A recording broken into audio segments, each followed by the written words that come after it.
Hey guys, what's going on? It's Flip. It's been a while since I made a video, and I just want to do a quick haul.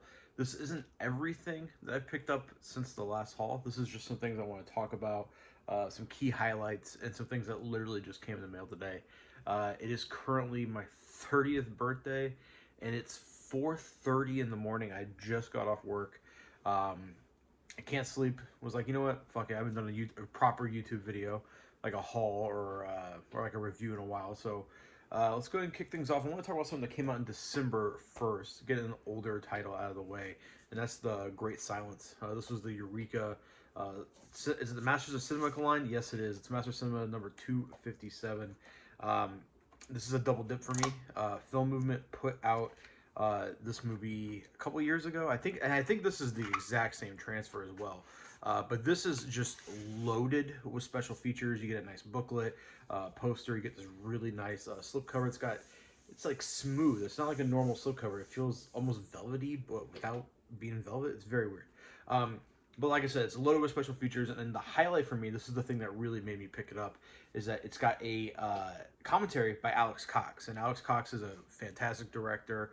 One of his movies, again, it's 4:30, my brain's not working.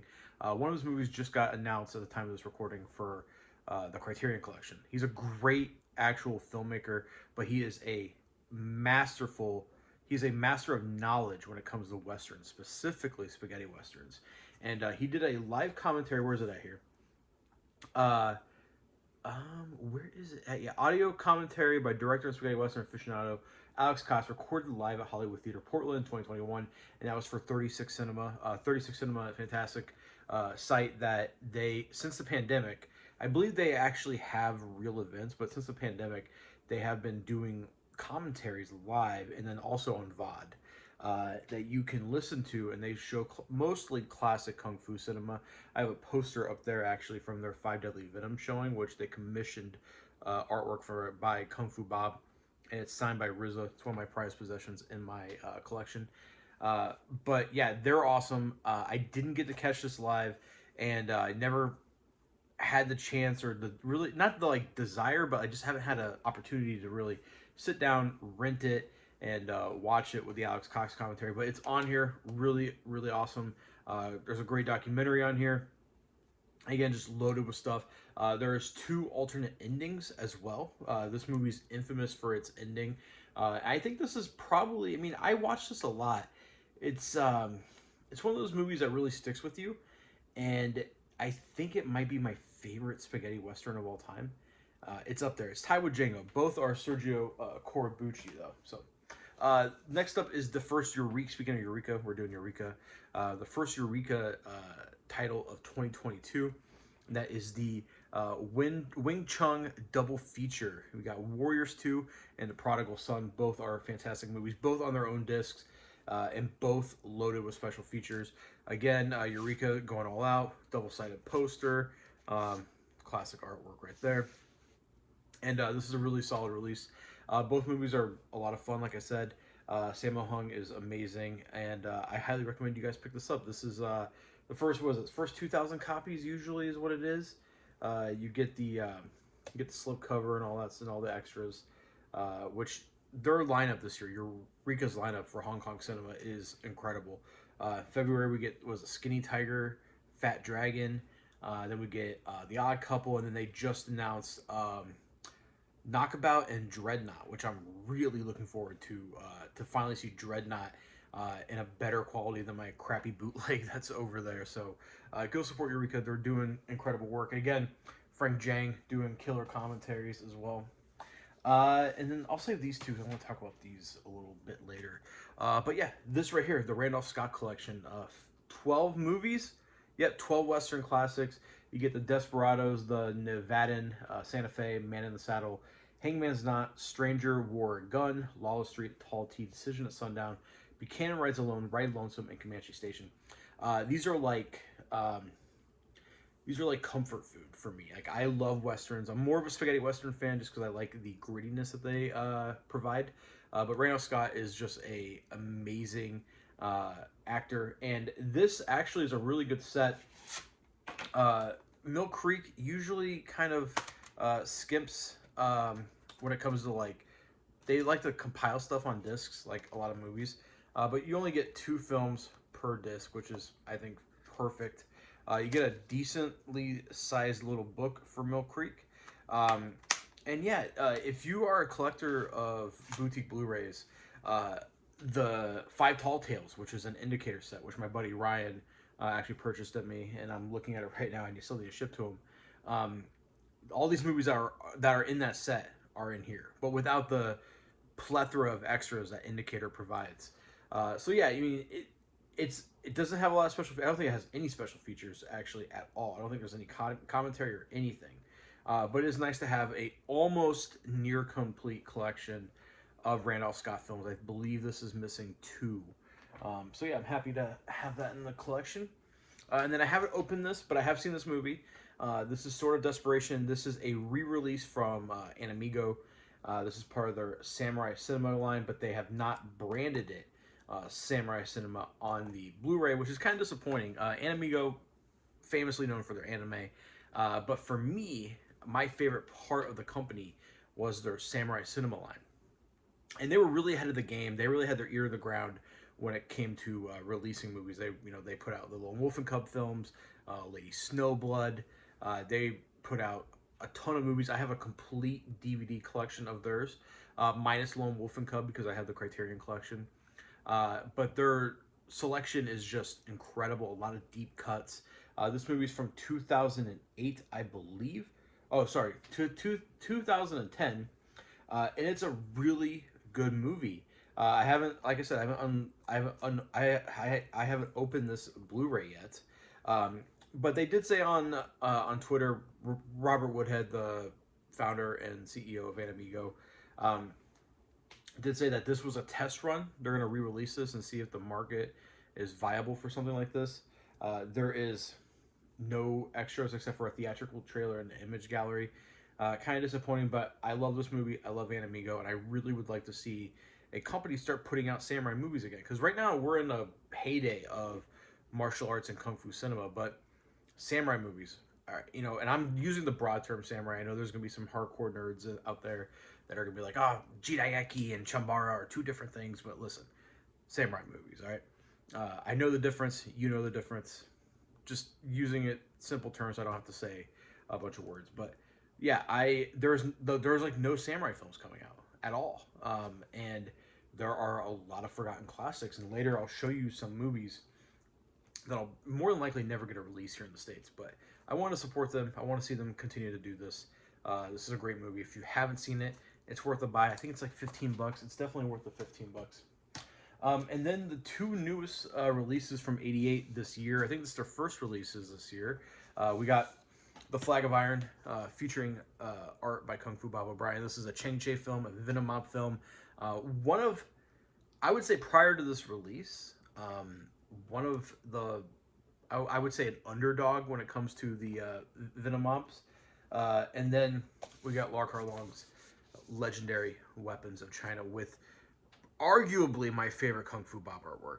That's fucking wild. But yeah, this is incredible. I have a near complete '88 Shaw Brothers collection. I'm missing the horror because I'm not a big horror movie guys. If you guys have been watching my channel for a while, I'm not a big horror movie fan. So I don't have like the Oily Maniac or Black Magic or Seeding of a Ghost, none of that stuff. I have all their martial arts releases. And prior to, I don't want to say the word competition, but prior to like Arrow entering the ring, and then also Frederick Ambrosine letting his archive of interviews and footage be used. The '88 film's releases felt a little subpar. It was mostly just the movie commentary, and that's basically it. But since they went both Region A and Region B, we've gotten Disciples of Shaolin and The Chinese Boxer, and now these 2, and they feel like big releases to me. I think these are just incredible releases. I'm guessing first print run, you get an incredible sleeve by Kung Fu Bob. He did the same artwork for Chinese Boxer and Disciples of Shaolin. I always reverse my cover art right there. So I have the original poster with the brand new glorious Kung Fu Bob art, who's probably my favorite artist in the martial arts world. But yeah, both these movies are really, really great. Loaded with special features. One of these has like 3 commentaries. I think, yeah, I think it's this one. We get commentary by Mike Leader, Arnie Venom. Uh, they're great. Uh, they feel like, I think they're best buds in real life. But when they get together to do a commentary, I always look forward to it. It's not as educational, and that's not a slight to them at all. It's not as educational as, let's say, a Frank Jane commentary, but you can tell it's just 2 buds who have a deep knowledge of the subject matter, but are just having a good time geeking out and professing their love for film. So it's got audio commentary by them. I always look forward to them. Audio commentary with Asian cinema film expert Frank Jing and actor and martial artist Michael Worth, who runs Pearl River Collection. And then another commentary. So you get 3 commentaries here by Frank Jing solo. So just this release alone, I would have to watch it 4 times, 1 on its own, and then 3 with the commentaries. Incredible, and this is all packed. And there's also like a little documentary. There's an interview with Gordon Liu by Frederick Ambrosine. I hope I'm pronouncing that correctly. But yeah, these, you can't go wrong with these. And if you're like on the edge of starting your Shaw Brothers collection and you don't want to go all out with, let's say, the Shaw Scope box set, which is right there behind me, which fantastic release, best release of last year. I think these are great options. You know, if you want to like just get one a month, you got Chinese Boxer, Disciples of Shaolin is already out. These are coming out the 8th, I believe, of February, but certain retailers are starting to ship them already, which is awesome. And then next we're getting into bootlegs, and I want to say bootlegs are tough to talk about because obviously you want to support the industry, you want to support boutique labels. But these movies, I would bet my left nut these would never, ever get a release. And as a fan of movies, I want to be able to own them physically. I love physically owning a case, opening it up, putting a disc in. It's a ritual that I love to do. It's the same thing, you know, when I was reading manga heavily, or just books in general. I still have manga, but when I was really into manga, I could never get into digital manga because I love the tactile feel of being able to like grab a book. Let me see. Here's a book. Yeah, here's Bloody Stump Samurai. I love the feel of grabbing a book, opening it, and reading it and feeling it. And digital manga never clicked with me. I tried. I mean, I read Kingdom digitally and stuff like that, but for me, I want to own these movies. And there's a really awesome company called SamuraiDVD.com. And this isn't a plug or anything. They haven't sponsored me. They haven't given me a discount at all. But he has been doing this since the 80s in some form or another, subtitling out of his own pocket these movies and these TV shows, like full-on TV shows, and we'll get to that, on his own, off his own dime. And he is preserving, in my opinion, films that will probably never get released and I would consider them classics. So let's get into the first one here. This is a Duel of Blood and Sand. This is a older film. I don't know exactly what year. It does not say, but frustrated with bad behavior of his lord, Inaba Yajuro declares that he is leaving the clan and sets off on a journey that leads him into a small town besieged by a violent group of brigands.